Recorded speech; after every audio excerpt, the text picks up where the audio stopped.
আঙ্কেলে দেখার আগে এই সুযোগে কতগুলো আলু নিয়ে নি।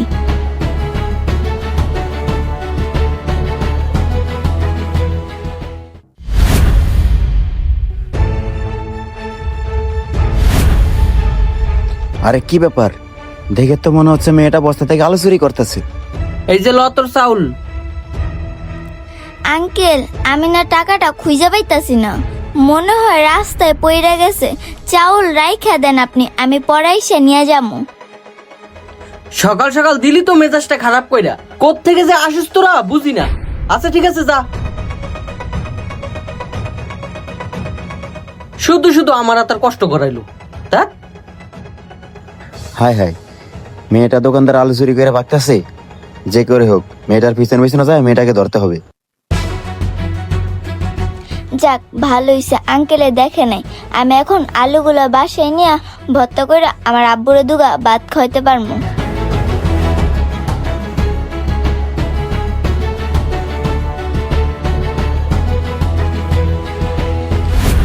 এই পিচি দাঁড়া, তুই আলু চুরি করে কই যাস? তুই যে ওই দোকান থেকে আলু চুরি করছস? আমি ওইখানে দাঁড়াই থাইগা সবই দেখছি। সত্যি কইরা বল, তুই আলুগুলা চুরি করছস কেন?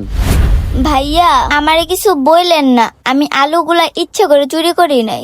ভাইয়া, আমার বাবা আজ 1 সপ্তাহ ধরে অনেক অসুস্থ, কোনো কাজ কাম করতে পারে না। ভাইয়া, আজকে 3-4 দিন ধরে আমাদের চুলায় কোনো আগুন জ্বলে না।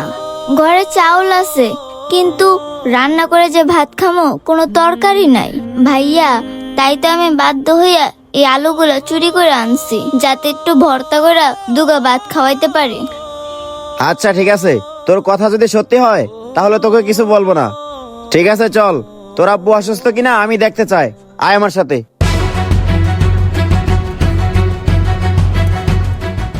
এই পিচ্ছি, তোর বাবাকে ডাক দে।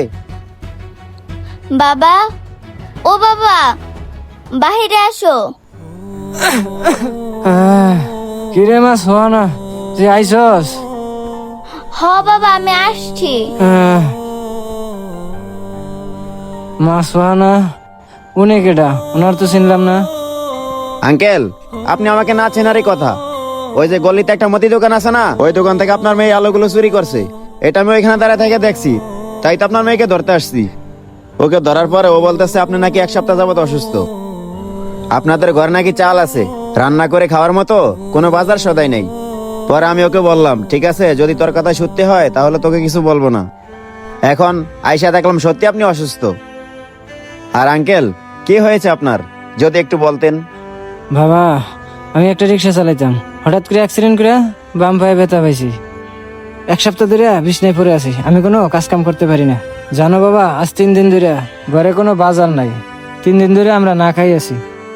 আমার মাইয়া আমার কষ্ট সহ্য করতে না পাইরা মানুষের দোকানে আলু চুরি করতে গেছে। কিরে মা, তুই আলু চুরি করতে গেলি কোন কারণে? তোরে তো আমি এই শিক্ষা দিই নাই। তোর মা মারা যাওয়ার পরে আমি তোরে কোলে পিঠে করে মানুষ করছি।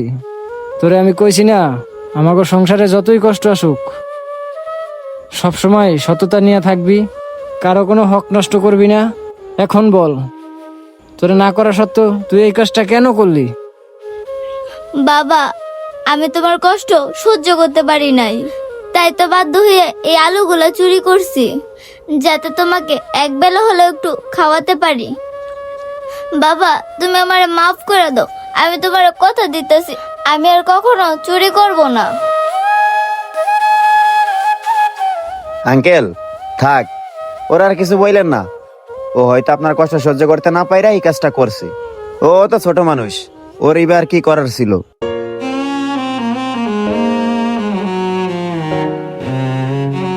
এই নেন আঙ্কেল, এখানে কিছু টাকা আছে, এই টাকাটা আপনি রাখেন। এই টাকাটা দিয়ে কিছু বাজার সদাই করেন আর আপনার পায়ের চিকিৎসা করাইন। আঙ্কেল, এর থেকে বেশি টাকা দিতে পারলাম না, কারণ আমিও ছোটখাটো একটা কোম্পানিতে চাকরি করি, ওইখানে সামান্য কিছু টাকা বেতন পাই। আঙ্কেল, আমারও সংসার আছে, বউ বাচ্চা আছে, ফ্যামিলি আছে। যদি না থাকতো তাহলে আর কিছু টাকা দিতে পারতাম। ঠিক আছে আঙ্কেল, থাকেন তাহলে, আমি আসি। বোন থাকো, আমি আসি। আচ্ছা ঠিক আছে ভাইয়া। আসসালামু আলাইকুম বন্ধুরা, অনেকদিন পর আমাদের সোহানাকে নিয়ে নতুন একটি ভিডিও তৈরি করলাম। ভিডিওটি কেমন হয়েছে অবশ্যই কমেন্টসের মাধ্যমে জানিয়ে দেবেন। আর ভিডিওটি ভালো লাগলে শেয়ার করতে ভুলবেন না। আজকের মতন বিদায় নিচ্ছি, আল্লাহ হাফেজ।